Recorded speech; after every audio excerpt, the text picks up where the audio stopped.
It was very stressful. I bet. So I was working 7 days a week, Yeah. 15 hours a day. I ended up in the hospital, had Bell's palsy from Really? Yeah, this side, I don't know if you could tell, but this side closes a little bit more. No, Woke up one day. This is how dedicated, or I guess stupid I was, looking back Maybe now. a little both, right? Right? But it was like failure just wasn't an option. So I'm Yeah. working 7 days a week, and one day I woke up and my face was like I thought I was having a stroke. Wow. And my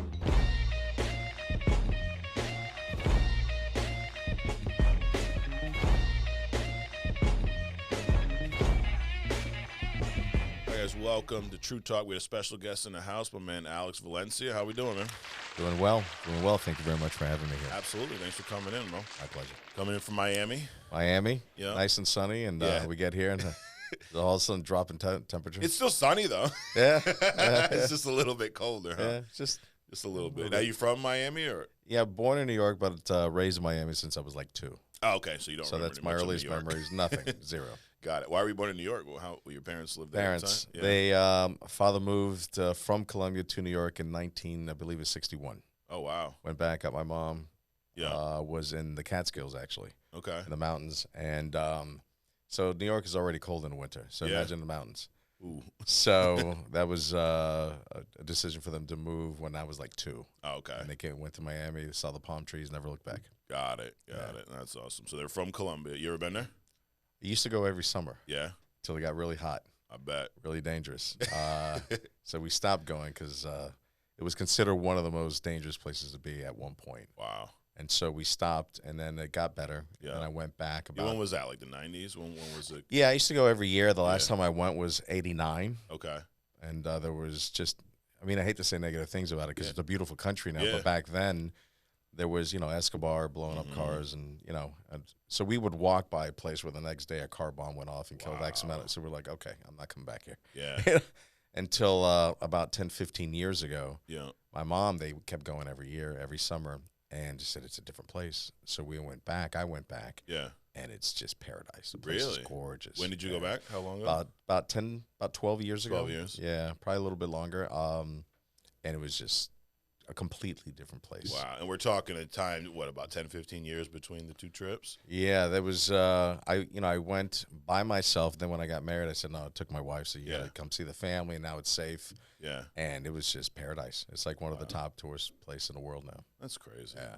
It just goes to show, I mean, it's easy to take little things for granted, right? Like, Sure. you can walk down the street here. Yeah, and, yeah. Odds are that, it's a good chance nothing's going to happen to you. Yeah, Now, there's yeah. some areas, I get Yeah. it, but, like, not like there where, Yeah, it shit, was. this car was here yesterday, now it's not. And we were like, meaning my family and I were just like obsessed about going every summer because Really? it's just a whole different experience that Yeah. you have here. And if you come from a different place and you get to experience different cultures, you look at the world a little bit differently. Absolutely. And to be able to have that taken away from you because how dangerous it is, it was dangerous. Oh, you know? yeah.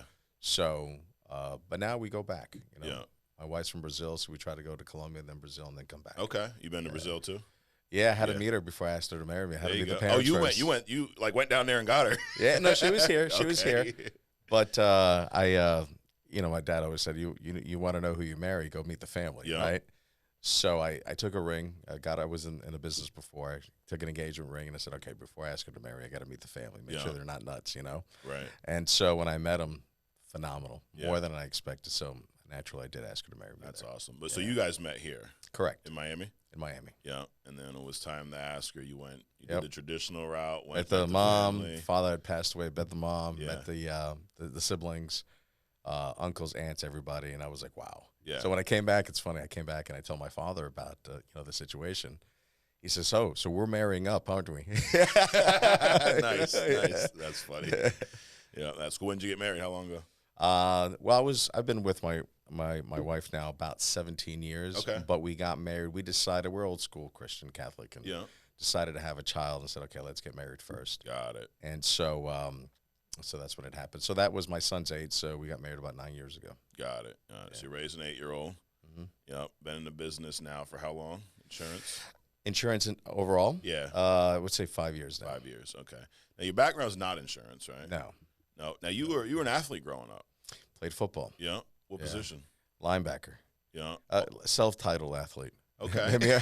Well, you're on the team, right? Yeah. No, I was actually pretty good. Yeah. But at 5'7", you're kind of limited to what you can do. So you got to the point where that So, eventually worked. so I consider myself like pretty good at my level, but I was young. I was 16 as a senior, and I started a couple of games as a junior and played middle linebacker. And you're playing football in Miami. You're playing against top athletes. Right. Some of these guys, you could follow their career to the pros, et cetera. Sure. So we practice was pretty good.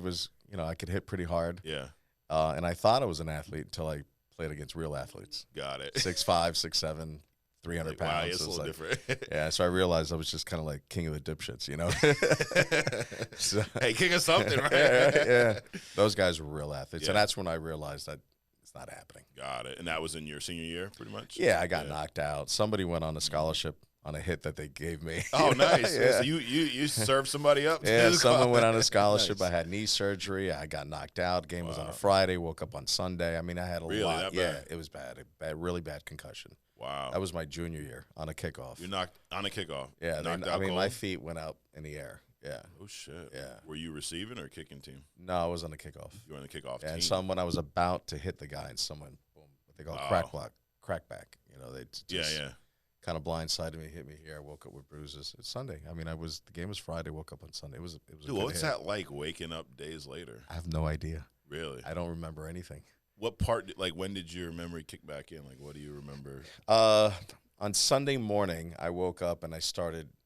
My mom said I started kind of speaking normal. Yeah. I was speaking gibberish, Wow. and that whole week, I had to little by little kind of remember what happened that week of school.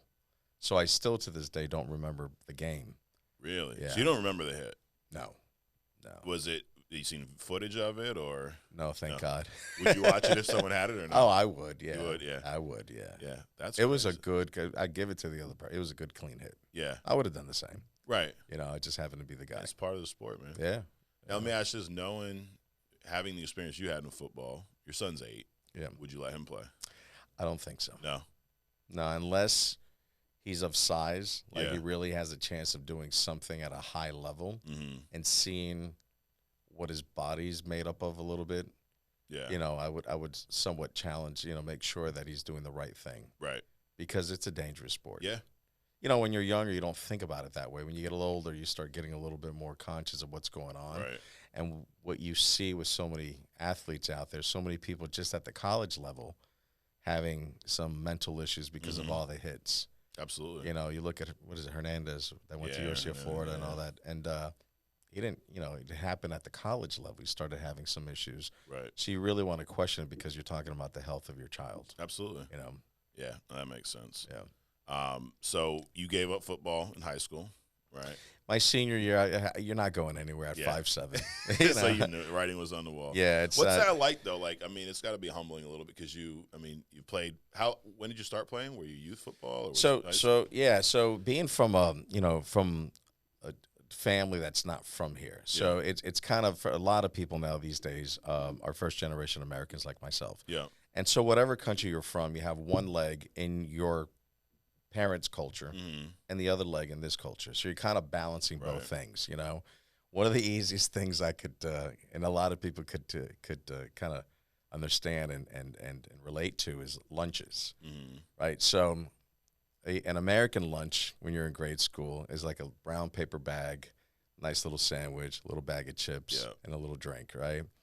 For Hispanics, it's a big Tupperware with a bowl of beans, some rice, some plantains, a big thermos. I mean, it's like a box, and so you're taking you're taking silverware out, you know what I mean? And you have bread. I know because I'm married. My wife is half Mexican, half Puerto Rican. Okay, so I know lunches for my kids are a big thing, and I'm like, dude, we just got whatever they gave us at school. Right. I had free lunch, and my mom was psyched about that. Yeah. But no, y'all plan shit like. Yeah. And now as an adult, like as a kid, you want to be like the other kids and have a little ham sandwich, whatever, Now as an adult, you're like, forget the ham sandwich, the beans and the rice is where it's at, 100%. But no one takes out silverware to eat lunch at school, you know what I mean? So it's a little bit different. So growing up with that, you're going through that whole thing, and then I learned about football when I was about 10 years old. We moved into a neighborhood where I started learning a little bit more about American sports besides soccer. You know what I mean? I was gonna say Columbia. You talking about foot in that culture. Soccer must have been. That's it. Huge, That's everything. Right? Yeah. So I didn't know. I mean, I played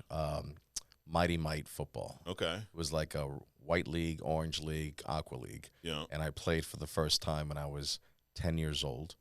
I was in 6th grade, but everyone was a little bit older than me, so I played with most of the people that were in 5th grade. Okay.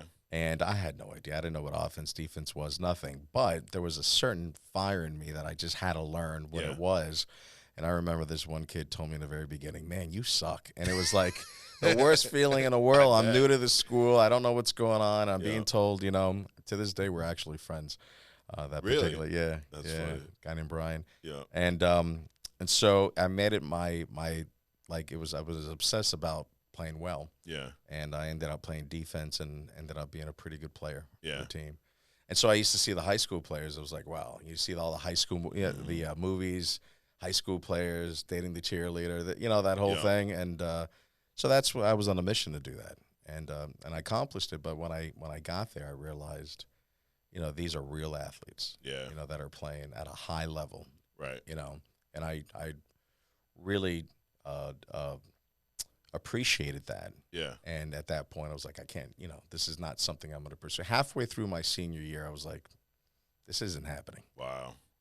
And it started to hurt. I bet. So, how did that feel? I mean, it's humbling, right? Because you've been doing it since you were 10, and I'm sure there's this confidence level. Every year I was playing, every year. And I started lifting weights a lot at 14 because I had to make up for my height, and so I was really strong legs.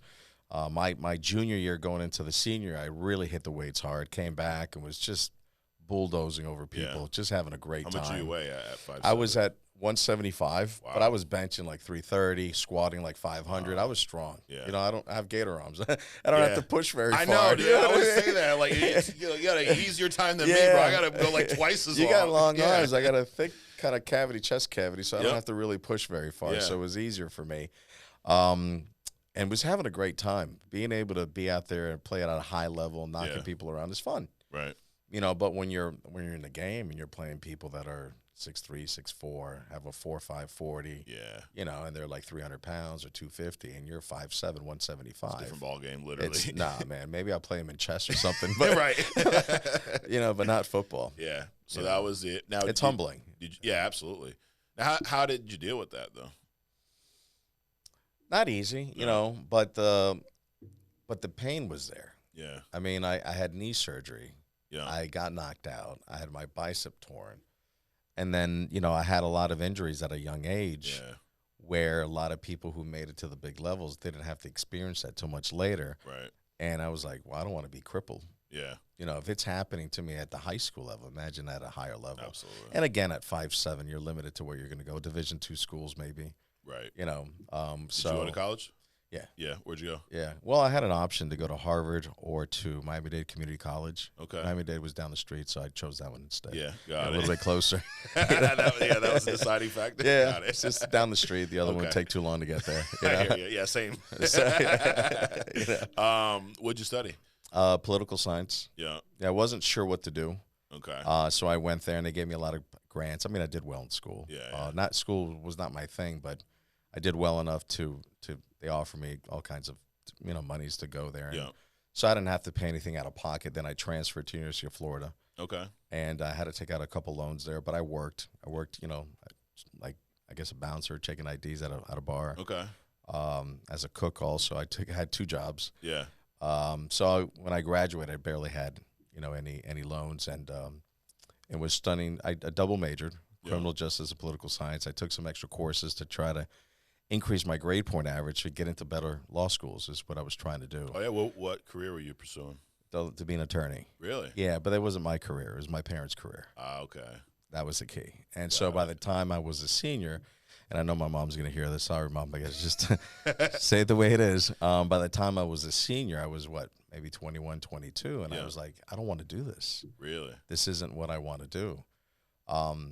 Were either of your parents attorneys, or that was just something they picked out for you? Yeah, that's in Latin America. I'm going to speak for my experience. Yeah. Every parent wants a doctor or a lawyer because they want to have those bragging rights or whatever it may be. And be an educator. Forget about money. Being educated is like a big deal. Having a title. Yep. That's not the way it is here. No. Most A students work for B and C students. Absolutely. So I wasn't, I was one of those type of people that whatever you asked me to do, be it mowing the lawn, raking leaves, or going to school, my name's attached to it. So I'm going to do as best as I can. So I was always like a B plus, A minus kind of student in that range. But I used to study. My roommate said, I had never seen anybody study like you. I'd study 10 hours a day. Yeah. And I would have to read something 3, 4, 5 times. And if I didn't fall asleep, that's how long it took me to read a page of something because I couldn't get it. It just wasn't clicking, So it wasn't because of a lack of effort. Some things I just, like math, numbers are easy for me, but sitting there and reading, and I took a class my senior year, a pre-law class, and the professor, just spoke all day. And at the end, the test was a page that he had a question on Roman law. And you're supposed to get the composition book and just fill up the composition book with your response. And I had like all kinds of things crossed out, arrows going this way, that, because I said, this isn't for me. It's just not my thing. So that's where I made the conscious decision. I said, I gotta pursue what I think I'm good at and what I think I'm gonna like. And at the same time, because we weren't raised with a lot of money, something I wanted to work. I didn't want to keep going to school. I wanted to work. And so that's when I decided to get my Series 3. Which is a commodity license. A friend of mine from high school was in the business, and he told me, do you know what commodities are? I had no idea. He said, well, they're like stocks, but with natural resources, gold, silver, palladium, energy, et cetera. And he told me he made, a lot of money. So I said, okay, let's look into that. I got into it. I did very well, ended up working for a company. A friend of mine actually got me a job at a big company down in Aventura, Florida. And my rookie year, my first year, did exceptionally well. And then that same person recruited me to go work with him in Wall Street, and I got my Series 7. Wow. And, I'm 22 years old, making a 6-figure income at that time. I was like, wow. I mean, that's unbelievable amounts of money. This is in 1994. You're 22, living in Miami, making a 6-figure income. Pretty cool. So you get in some trouble? Pretty cool. Pretty cool, yeah. That's a different podcast. Mom's watching. Yeah, exactly. He didn't get in any trouble. Zero, nothing. Nothing. Experience a lot of cool things. Yeah, there you go. So how long were you in Wall Street for? Not very long. No. Did you like it at first? Or? No. I got in at a time where there was all kinds of mayhem going on in the 90s, mid-90s. That's Wolf of Wall Street, all that. Jordan Belfort that all, for everyone. It was. So I got into these places where you do like IPOs and stuff like that. And so my experience wasn't necessarily a positive one, but I learned a lot. So I was up in New York for a while, didn't like it, wasn't my thing, and not into the subways, not into the concrete jungle, not into so many people, like I mentioned earlier, everyone seems like they're 30 seconds away from having a heart attack. They get pissed off at everything. And so I decided to come back home and go back into commodities. But I learned a lot. I was there for about a year and learned a lot about just the business in general, the mindset, the how you have to be to really succeed, and I learned from the best, up there. And I applied a lot of that information to commodities. Oh, so you went back to commodities. I went back to commodities, and I hooked up with a guy who was just kind of like a legend in the business. He came out of retirement. A gentleman retired at an early age in Monaco, came back. And a friend of mine that I work with said, look, so-and-so is coming back. He's looking at opening up a place. Would you be interested? I was like, hell yeah. So I sat down with the guy and sat across from him. This guy's like a James Bond type guy. He's tall, good-looking guy, well-built, speaks very well, self-educated. And I sat next to their interview, and the whole time I was like, I'm going to get hired by this guy. I'm going to be his manager. I'm going to be the principal of his company. I'm going to run his company. I'm going to be his partner, and one day I'm just going to run the company. And I did all that in 20 years. Wow. And just, the guy was great. He's part of the reason why I'm here. Really? I learned everything from him. Yeah, he was. So everything that you thought at that point, I would say you kind of spoke into existence. Yeah, I learned all that from the second book I ever read was Think and Grow Rich. Just everything starts here.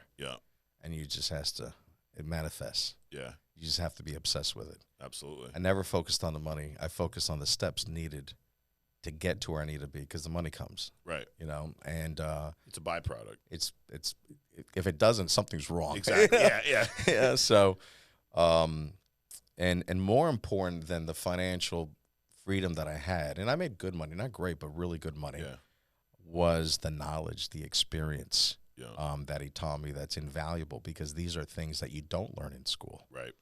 You know, and so, you know, I mean, I could have skipped college, went right to this and done a lot better, but, you know, I don't knock college. College taught me how to be disciplined. Yeah. You know, you got to be somewhere at somebody, you know, because a lot of these people, they need that discipline. Right. You know, the reason why so few people make it to their senior years, because they don't have the discipline. So, you know, of knowing when to stop partying, of knowing when to put the beer down and pick up the books, and you know, all that kind of stuff. So that's good for that.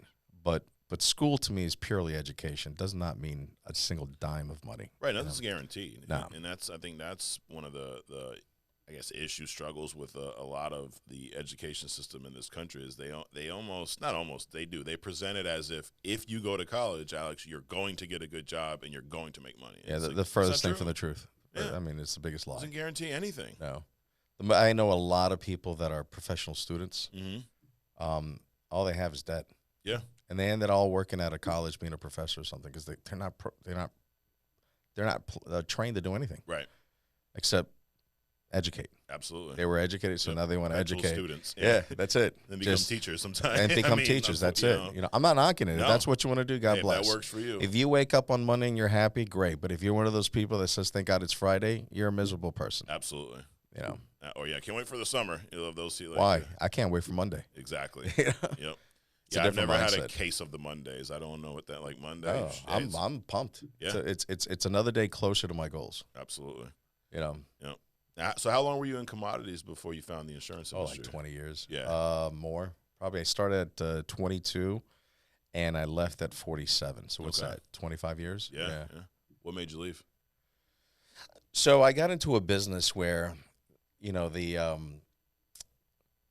it was surrounded by a lot of people that didn't do the right things. Okay. And so the Commodity Act of I forget the Reform Act of 2016. Mm-hmm. After the debacle from the financial markets in 2008, they reformed everything and they over-regulated the businesses. Okay. In that 4,000-page law, I guess you could say, they dedicated about 2 paragraphs to my business. Really? Where they had to, so they had to, we had, at that particular time, we were involved in a metals business, and we had metal overseas. Okay. In London. They wanted the metal here. So we couldn't do it, and so we're not going to break the law. Yeah. So we got out of the business, and that's when things started to kind of struggle a little bit. We had a couple of good years, but then I was like, okay, we got to get out of the business, you know, because it wasn't consistent. We didn't have a consistent flow of income, et cetera. And some of the people that I was working with went into the insurance business. Got it. Some of them went into health insurance. A couple of them went into life insurance. Yeah. Did you have a plan at that time, or no? But things started getting a little bit rocky. I had made money for a while, did very well, nice, good, clean business. But then when you start coming out of pocket to make salary and stuff like that, for these people need to get paid. Yeah. And so I was getting a check maybe every 2 months or so. And at that point, I was like, okay, I need to do something more consistent. I had a son now. You know, I got a mortgage. I got all these things going on. And things weren't as consistent as I'd like them to be. So at some point, you got to take inventory and you got to jump. And so a couple things happened where I was like, okay, it's time to move. And I made the move into the insurance business. I gave a call to the one guy that was with me at one point, and he thought I was asking him for financial advice on stocks or something, because he's a former stockbroker. I actually worked Stratton Oakmont. Oh, really? Yeah. Okay. And but he was not a bad guy. Okay. And so I said, no, I need to get out of the business, and I'm looking for you because maybe this is something I want to do. And his ears lit up because he knew I ran a company. Yeah. So in this type of business, you're not just looking for someone that could produce and could protect families, but you're looking for somebody who could actually develop a team under you. And I didn't realize it at that time that I had the background of what was so you weren't necessary. even looking for that? No. I was looking to just put food on the table. Yeah. You know, I'd gone from 20-something years of having a pretty good living and, you know, to starting over again at 47. It was not an easy thing to do. Yeah, how's that feel? Because you said you had a kid at that point, right? How old was your son? My son at that point was probably 5. 5, married now, right? 3 actually. 3. 2 or 3. Okay. Yeah. Married, a mortgage, car payments, insurance payments now because the company's not paying for it. It's coming out of pocket now. It was very stressful. I bet. So I was working 7 days a week, 15 hours a day. I ended up in the hospital, had Bell's palsy from over. Really? Yeah. This side, I don't know if you could tell, but this side closes a little bit more. No, Woke up one day. This is how dedicated, or I guess stupid I was, you know, looking back Maybe now. a little both, right? Right. But it was like failure just wasn't an option. So I'm working 7 days a week. And one day I woke up and my face was like I thought I was having a stroke. Wow. And my wife was like, you might be stroking out. I was like, okay, let's all calm down. I feel normal. Let me go get checked out. Yeah. And it was Bell's palsy. Bell's palsy. The very next day, I'm back in the field slurring. Yeah.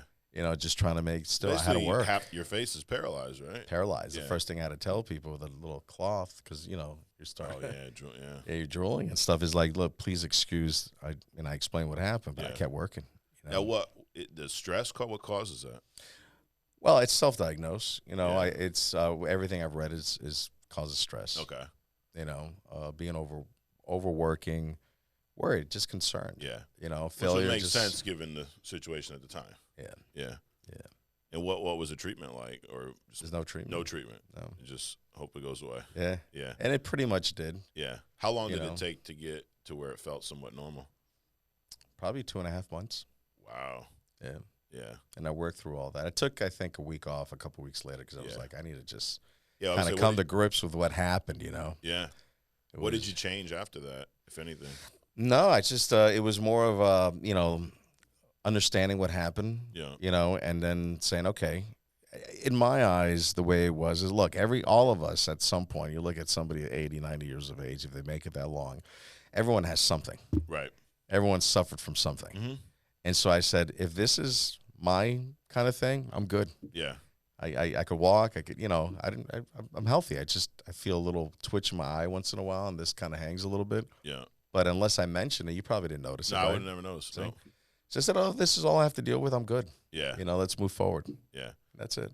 Well, it's all about perspective, man. Yeah. Have you always had such a positive outlook, positive mindset, or when did that start? That's a good question. I don't know. I think what it was is my first year in the business. You know, I was one of these guys. I was like, you know, they used to say, why don't you read these books? And I was like, what is that? And it's like self-help books. I'm like, I'm too cool for that. Is this back when you first started commodities? Yeah. Yeah. Okay. Yeah, and I'm like, you know, that's not. You didn't think you needed it? No, I was like, only weirdos read this kind of stuff. Who does that? You know what I mean? Right, yeah. And it's pure ignorance on mine. I had no idea. I think most people that are not. I was like, I don't have a problem. Yeah. You know what I mean? That kind of thing. I thought that's what it was like. But then when I saw that the top producers, they were like, oh, no, I read that book. And I'm like, well, he read it. I'm reading it because I want what he has. Got it. I want the success that he has. Yeah. So I started doing everything that they were doing. And then now I read every morning. Yeah. Every morning I'm It's reading. almost like by accident. Like you just didn't want to miss out. Like, oh, they're doing it, I'm going to do it. I'm doing it, you know. You weren't trying to do personal development per se. No. But it kind of happened. Yeah. And then when you sit down and actually read and really take the time to understand what you're reading and how all these other successful people that you're trying to mimic and follow the road that they went, I'm like, well, I want to do the same thing they're doing. If they're going to sneeze, I'm going to sneeze. If they're going to laugh, I'm going to laugh. If they're going to eat breakfast at XYZ time, whatever, I'm going to do that. Yeah. So I wanted to do what the successful people were doing. Yeah. You know, and then so that was the reason to do it. And then when I read the book, I was like, oh my God, these books are phenomenal. Right. You ever read one and you feel like the author knows you and they're talking about everything you're doing wrong? All of them. Yeah, it was like all of them. They're pinpointing everything. You know, this was how they written write for this me. book about me. Yeah, there's a camera in my house somewhere, and he's been keeping notes on me. Some of them like piss me off. You're like, dude, I know, I got to stop that. Stop telling me. Like, every chapter, like you're judging me. Yeah, pretty much. Yeah, but it's for the better if you put it to use. Which, sure. You know, obviously you have. Yeah. So you found the insurance industry after years of being in the commodities, right?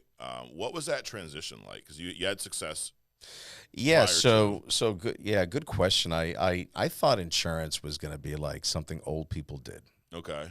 because no one knows insurance the Yeah. way it You thought your really clients were all is. going to be old. Like the people that do it and the people that are going to be Oh, selling it. even It the was same. like, yeah, Yeah. because the guy who sold me insurance was an old guy. Yeah. You know, he's not that old now. He was my age, but It's different how old it's changes. yeah, the older you old now. get. You're kicking that number way down Yep. now. Now old to me is now 70. You know Right. what I mean? And when I'm Absolutely. 60, it'll be 80, right? Yep. But I just didn't realize it was a business because the business I went into in stocks and commodity was a young man's sport. Okay. The stuff that the average commodity broker lasts about a year and a half in the business. I was Really? 20 something years. Yeah. Yeah, and that's another thing we're talking about. It's knowing how to work through the expectation. A lot of people have the wrong expectation why they get burnt out. I had the right expectation. My expectation is that I sucked. Yeah. And I have to go up from here. Got it. And so I didn't have this expectation and this result. That difference in results and expectations what burns you out. Yeah. Yeah. So I had a proper, outlook for the business, but I got into it was a hustle, in that business. Yeah. It was me at 23, 24, trying to connect with a 50-year-old person who has a lot of money to invest in an idea and give them all the reasons why. And I had to get really sharp with all the financial information, Yeah. all the information, all the approaches that I learned up in New York, working with some top producers, really helped me out. How to connect with the person, how to present certain things to get the right outcome. Yeah. And that ended out really well. So the commonality was that you're speaking to people. Yeah. But the difference was, which is what I loved, is that in the prior business, it was hit or miss. Either going to make money or they're going to lose money. In this business, they win. Yeah. And so it was something they needed versus something that I made them think they needed. Yeah. So it was very different. And it was less stressful. I haven't had to speak to an attorney in years, Yeah. because when you're in that business, there's always issues, Right. And it was just a beautiful transition. Yeah. Because you're now helping people. All these people have a lot of love in their heart, and the end result was much better. Yeah. Got it. And you're done. I mean, obviously, you've been in sales forever, so being on the phone talking to people, that was probably not an issue transition over here. No. Well, what was a little bit weird is in the beginning you had to go meet face to face. Yeah. So Because you were doing everything over the phone, and when it comes to commodities and Right. stocks, yeah. Yeah, so that was a little bit different, and What was that like at first? scary because Yeah. you can't have a script in front of you. Right. You're face to face. You got to Yeah. learn this stuff, and I remember them giving me a script that was like 2 pages long. We're in there for 2 hours. Wow. Right? And he came out and there was like, what do you think? I said, I think I need a lot of work. He's like, why? He says, well, you gave me 2 pages I could read in 10 minutes. We're in there for 2 hours. Where's the other hour and 15 minutes for the, you know what I mean? That kind of stuff. So, but then I was looking at it wrong. I realized it's really connecting with people. Yeah. Getting to really understand them, throw the script away. Yeah. And, I obviously have guidelines. Sure. But I was 1 + 1 is 2 kind of mindset. Is that how it was in the other businesses? More script based, like you got to say this, you got to do this, you got to. Yeah, and there's videos and a bunch of different things that you got to follow, and too much emphasis on the exact words. Yeah. Because if it's too scripted, then you're not really connecting. Absolutely. So how long did you struggle with that? How long did it take for you to overcome that piece? I took off right from the get-go. Got it. I did really well. Yeah.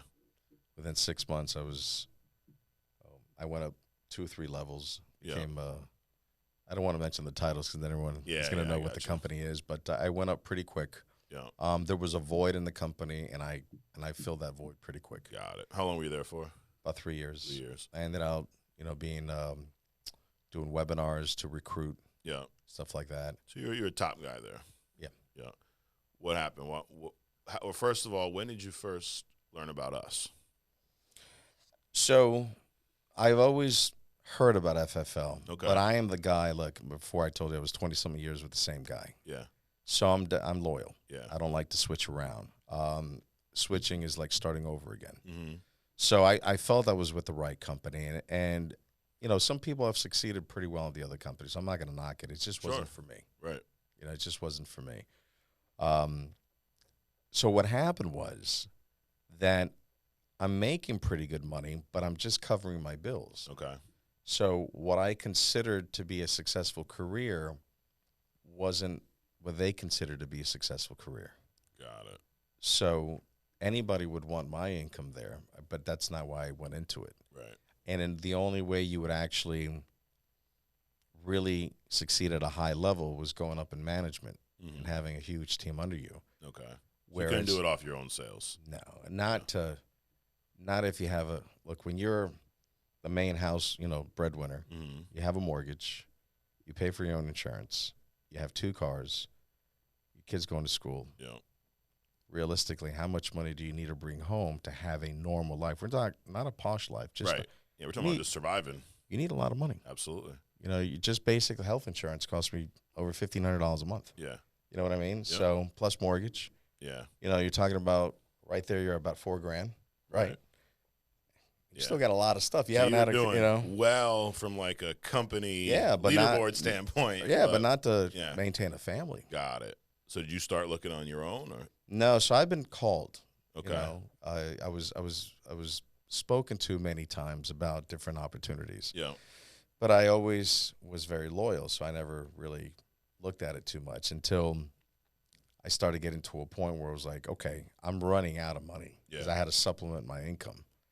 And so I said, you know what, I've given it enough time. Let me just hear what the other people are saying, because most of the time, not even most of the time, 99% of the time, what people offer you and tell you, it's not true. Right. It's just not true. Grass is always greener. Right? They're always painting this picture. They always omit so many different things, including when I went to this company, the first one. There was a lot of things that were omitted, And so you learn it, but you're there already, so let me just give it a go and go. Right. So then I sat there and I listened to a particular guy. He said, look, just come and talk to this lady. And I said, look, I'm not interested in a higher payout and all this stuff. I want to know how I could build a company underneath me. What can they do with that? Yeah. And what can they teach me that I don't already know, kind of thing. And I was a little bit arrogant, but I was also tired of just being talked to about all these empty promises, right? Yeah. So they put me on with Vivian and Adriano. Okay. And she had she's talking about protecting 100 families a month. Yeah. And I was like, you could do that. You can show me how to do that.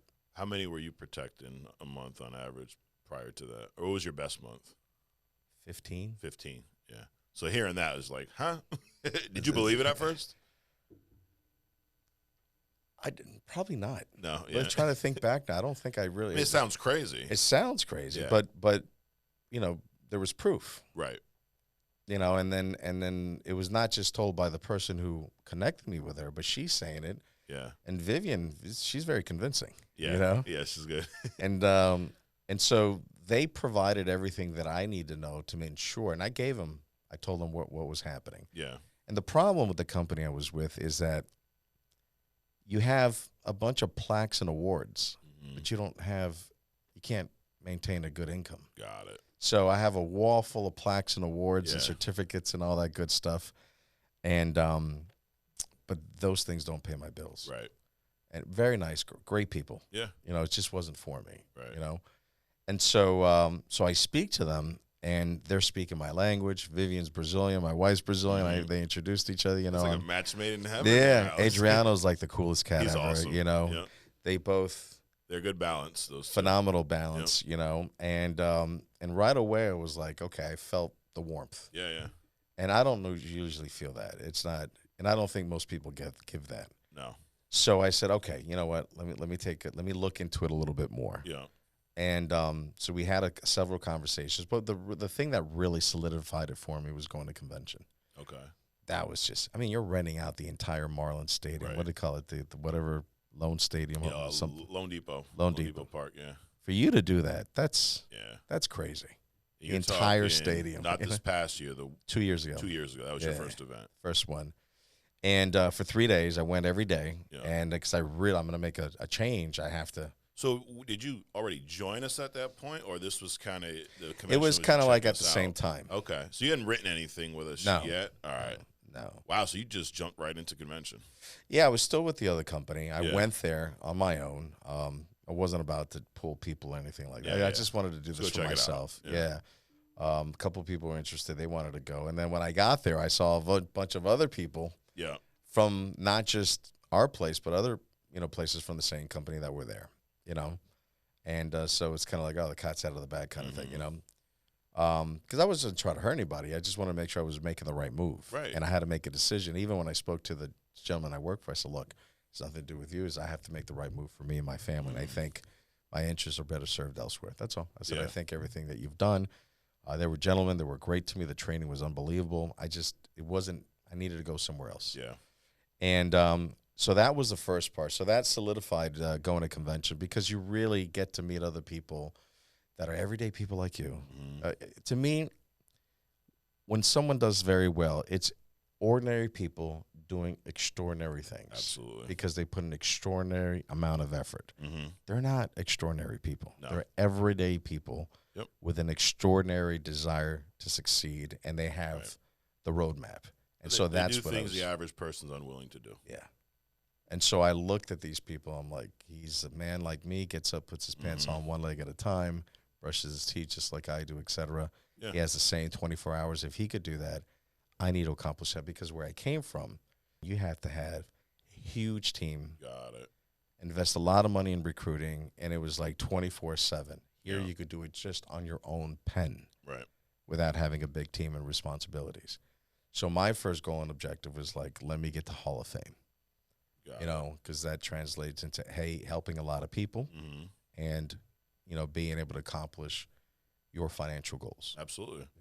Yeah, it's helping over 400 families, of course, which you've done. You're First year. You're over 500 this year already, right? Is that I'm trying to hit 800. 800 families. Yeah. This year.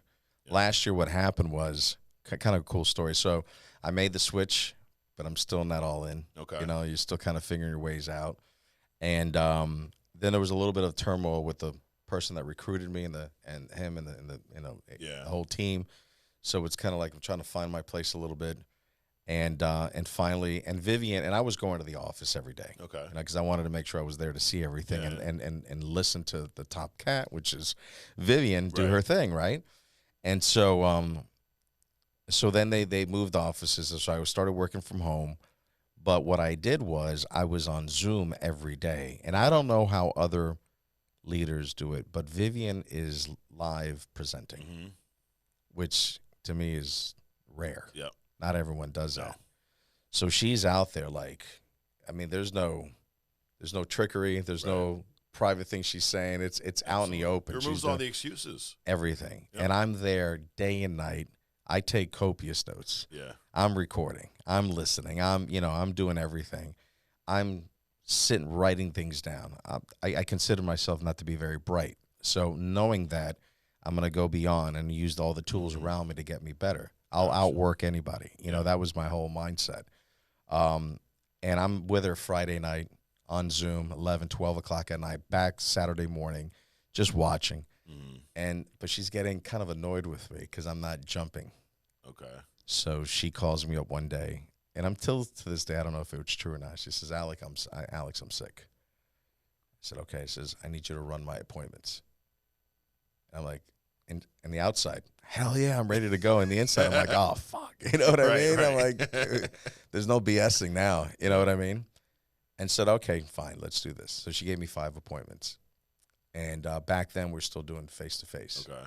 So if you know South Florida, one appointment was in West Palm Beach. The other appointment was in Homestead. That's like a 2.5 hour drive. Perfect. You know what I mean? So I drive up. Long story short, I'm on my way up. I have my scripts next to me. I'm trying to remember everything because now I'm doing Zoom. Yeah. And then she told me, said, Alex, just be yourself. If you get stuck, just be yourself. You know what they need. You've done this. Have confidence. And I took the script and I said, stop, Alex. Yeah. So went inside the house. Long story short, I ended up doing 5 presentations. I closed 4 that day. Protected about, I think it was 8 families. Yeah. However, one of them was on Zoom. One of them was on the phone, like a regular. And there were 3 that were in person. I closed 2 out of the 3. Okay. wrote them, protected them, and it took off from there. That was it. I was like, what am I doing? I'm wasting my time. Let's go. How long were you with us? Like, so you joined us February. At what point? Full time, I mean, that was in May. In May. Yeah, Wow. So I was kind of just putzing around a little bit. Yeah. So were you helping any families at the time? A little bit, but not a lot. Got it. Just kind of not really. Just hesitating. Yeah. You had to get out of your own way. Yeah, and so just a little bit here and there, but nothing much. Yeah. And then come June, I just put orders in for the leads. She has her leads, and took off. Every month I went from protecting like 30 families to like 40 to 50 to 70. My biggest month was 94 families. Yeah. Wow, that's awesome. I love hearing like the beginning because it's different for everyone, but there's always like a few different paths, right? There's a lot of people that have been in your shoes where they're kind of half in, half out. They're studying everything. I studied everything. Right? It's like a lot of process, and we learn this, learn that, and we call it paralysis by analysis. Yep, absolutely. Because eventually, that was me. Yeah. Thank God you had Vivian's like, go run these appointments. Yeah. Because now you have there's no choice. Yeah. There's no, you can't back, or you could. But it'd be the last time and she doesn't hold back on words. Like, you're going out there. Yeah. Let's Absolutely. do it. Yeah. That's what you need. Biggest changes for me was similar. Sean gave me an appointment. Prior to that appointment, we were all at home. I would never just pull the application out, Alex. I would always wait for you to tell me it was okay to write you insurance. I know it's odd, but that's how I was in the beginning. And it's the first appointment he gave me. And it got to the point where normally I'd pack up my bags. They're like, do you have a card? We'll get back to you, all this stuff. So, and I'm like, I hear it on the training all the time. Just pull the application out, start filling it out.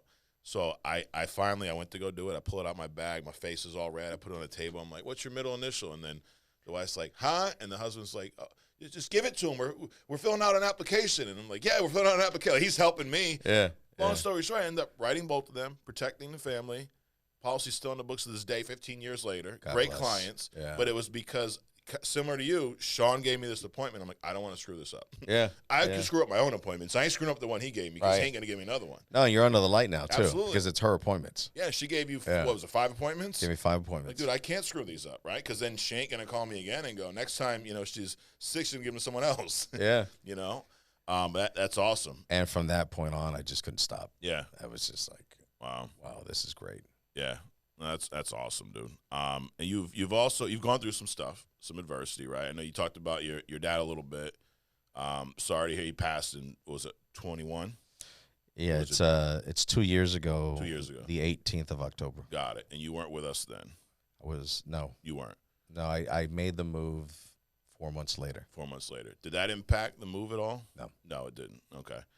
Talk to me a little bit about that. I know, you said before that you struggled a little bit financially there, and I think you made some type of promise to yourself or your mom. Is that right? Yeah. So life.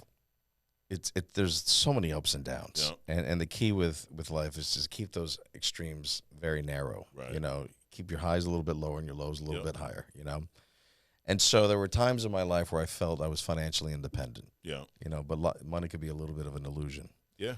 And then a couple of bad months go along, and all of a sudden you're not as right. And all of a sudden your confidence starts to quick. go. Yeah, we've all been there. Yeah. So the passing of my father, I imagine it a little bit different. Okay. We had purchased property up in Central Florida, a place called Champions Gate, which is about 10 minutes away from Disney. Yeah. Beautiful area, all because of my brother. My brother was able to, he's a firefighter up there. He was able to pick out some property up there, 5 acres, that we all plan on building on it and having my dad's last day there on property with his chickens and his goats and his dogs and all that. The nice, cool lifestyle that most people look for after they've been in the city their entire life, And so that never happened, because of different things didn't happen at the right time. Yeah, yeah. And so now we're into his, my mom calls me up and says, look, I don't want to go to the hospital because of the COVID thing. Yeah. And so can you take your dad to the hospital? He's having some problems urinating, So I'm like, all right, not a problem. So we went to a urologist. How old was your dad at the time? He was, he's 89 at that time. Oh, wow. Yeah. And so he's like, yeah, ever since I can't, the sensation of going is there. Yeah. So I'm like, all right, not a problem. So we go sit down with the urologist, and he turns around and he says, your dad's cancer's back. And I went, oh, wow. So I wasn't ready for that. I went in just to take him to a doctor's visit. Right. And then I told my dad, because his SPA levels, cancer, were at like 22 or something, supposed to be like at 0.1. Oh, wow. And so, long story short, he had stage 4 cancer, all this stuff, right? Yeah. And so they tried some experimental drugs on him. A lot of it is to extend his life, not so much to cure it. And so we got to a point where it's like, it's not happening. Yeah. So a lot of the doctors, thank God for them, and my mom being just an awesome person, my brother coming down, he literally stopped everything, came down to help him out because my mom's old. Yeah. So he was able to be there for him and, and help out during that time. But at the end of the day, we knew his time was limited. Yeah. And so my regret is not being in a position where I could have personalized medical attention, be on top of him. We always feel like maybe there's something I could have done that maybe would have extended his life a little bit longer to see his grand. So that kind of stuff, And the sad thing is that he fell in a tub on a Friday and he broke his nose and his ribs. So we didn't know what to do. They came to check him out. Said, look, take him to the hospital tomorrow, Saturday. And at least get him checked out. So we said, okay. So we're already setting up hospice at home, but all that machines and the stuff that you need to maintain, they weren't in yet. So the hospital says, look, there's nothing that we could do. And they could see the report. He's passing. Wow. Meanwhile, the hospitals are full of people. So they can't, So they said, look, why don't you take him to a hospice, let him stay there for 2 or 3 days until you get set up, and then bring him home. I said, okay. That was on a Saturday. He passed on Monday. Oh, man. Yeah, because he was walking around, so they gave him an extra dose of something to kind of chill him out, and something happened. Yeah. And he held on until my mom and I got there. And when we got there, he was breathing hard. And then like 5 minutes later, he went. Wow. So at least we were there. Yeah. And so answering your question, I want to be in a better position with my mom. Yeah. Because she got worn out taking care of she's one of these old school mom's wives that takes care of her man. Yeah. And she did a great job, but she paid for it. She aged a lot taking care of him. She became a full-time nurse. Wow. And she's old school Catholic, She's dressed also in in her black. 80s. And she's 80. She'll be 83 this year. Wow. It's a lot to do at any age, let alone in your taking 80s. care of my dad. Yeah. A stubborn Colombian man. Yeah, I can imagine. Yeah, that's not an easy thing to do. Yeah, and she has to deal with 3 men. It was her and 3 men. God. We're all. God bless your yeah, mom. Yeah. We're all hot tempered a little bit. Kind of strong minded. So that's a motivation for me to be able to. I wasn't able to show my dad everything I feel my potential could give. Even though I've done well, I want to be able to do that for my mom. Yeah. Wow. That's strong. That's definitely a massive why. Huge. And it makes sense with everything that you're doing. It's like and I mean, anyone, like, you got to figure out what your why is. And it may not be something like Alex's, but you got to figure that out, or what else are you doing this for? Yeah. Right. Then it becomes almost a hobby or just a regular job, right? Sure. Like in order to reach these levels of success that you're looking to reach, I feel like you need something bigger driving you. Yeah. You need to reach for something that is beyond your current skill set. Right. Because then it forces you to get better. Mm-hmm. If you just reach for something that's within your skill set, you're not advancing. And the old saying, if you're not green and growing, you're ripe and rotting. Right. You just can't be in the middle. So you got to set your goals just beyond what your current skill set is able to do, forcing you to change, which is uncomfortable. Right. But that's where change and growth comes, in that discomfort. Absolutely. There's a guy, Andrew Grove. He was he's a CEO of, I want to say, IBM, I believe, years ago. But he wrote this book, great book, and he talks about healthy paranoia.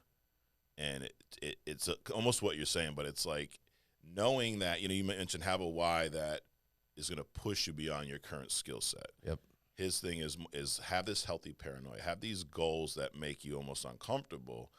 And the healthy paranoia is, because paranoia could be crippling. Where I'm not saying I want everyone to be paranoid, but be healthy paranoia is like, I know to get to whatever the level may be. Maybe you said help 800 families. Maybe that's your deal. Maybe it's help 1,000. Whatever it may be, you need to acknowledge that, number one, you don't have what it takes to get there right now. Exactly, 100%. I don't have it yet. Yep. But I'm going to figure it out. I'm going to figure it out. Yeah. And guess what? Someone else does. Yeah. Someone else is already there. Yep. Someone else is racing me. Just there. got to Have tap that healthy paranoia. Yeah. I mean, and it's what, here as a company, everyone always, how'd you guys get so big? They always want to hear stories about us growing, but that is the key. Sean has healthy paranoia. He's instilled that in all of us. No matter what level, what accomplishment we hit as a company, Alex, it's always just like, okay, next. Right. Because there's a lot. How many people like you are out there that aren't with us right now that are going through things that you went through similar where we believe we could help? Yeah. It's much bigger than just you, I, Sean, Sure. whoever else is here. So that's part of our drive as a company is we want to help as many people as we can. Yep. But that's awesome to hear. Not awesome to hear what happened to your dad, unfortunately, but the fact that coming out of that, your perspective and what you're looking to do for your mom and everything you've done since. And it's now. It's not tomorrow. Right. It's now. Yes. Right this second. That's the key. Because the people that always say Monday, that never happens. No. That's an imaginary day. It never happens. It's now. I love the Zig Ziglar, the get around to it. Yeah. He's got like a card that's, here's around to it, so you can finally get around to it. A little cheesy, but funny, Yeah, my old partner once said, if you will not be a successful person unless you have a degree of paranoia. Yeah. And that's so true. Absolutely. Yeah. Healthy. Yeah. That's the key, right? All right, last thing. So, Alex, we have we do this thing where we have a question from our previous guest. So we have a question for you. You know Brandon Kitchens? I know the name. Yeah, he's a great guy out west. Brandon, Teresa, they run their business together. Brandon helps about 40 families a month, and they have a pretty good-sized agency. He's just transitioning into telesales, which I know you do, virtual. Are you remote, virtual, or telesales?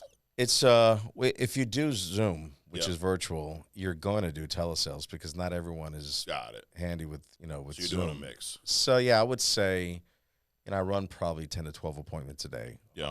I would say probably 5 of them are phone because it's just people that just moved in. Yeah. Or older people that are not good with the Zoom. Yeah. And as you're leading with the virtual. That's your 100%. choice. Got it. Yeah. Okay.